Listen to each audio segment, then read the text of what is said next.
இந்த படத்துல ஏன் ஒர்க் பண்ணணும்னு சொல்லி மன வருத்தப்பட்ட ஒரு 3 நடிகர்களை பத்தி தான் இந்த வீடியோல பார்க்க போறோம். தேர்ட் பிளேஸ் நடிகர் ஜீவா. முகமூடி படத்துக்கு முன்னாடி நிறைய நல்ல படங்கள் கொடுத்திருந்திருப்பாரு. முகமூடி மூவி ரிலீஸ் ஆகிற டைம்ல ஜீவா பீக்ல தான் இருந்தாரு. இந்த படத்துக்காக நடிகர் ஜீவா கும்ஃபுலாம் கத்திருக்காரு.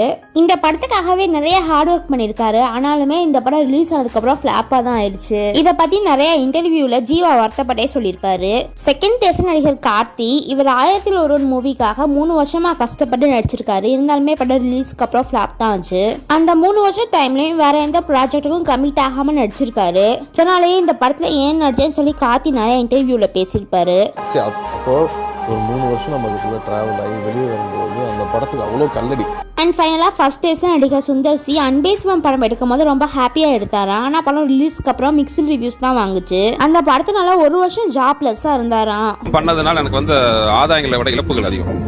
ஒரு ஆசைப்பட்டு ரொம்ப ரசிச்சு சந்தோஷமா பண்ண ஒரு படத்தால கிட்டத்தட்ட 1 வருஷம் நான் வீட்டுல உட்காந்துருந்தேங்கிறது தான்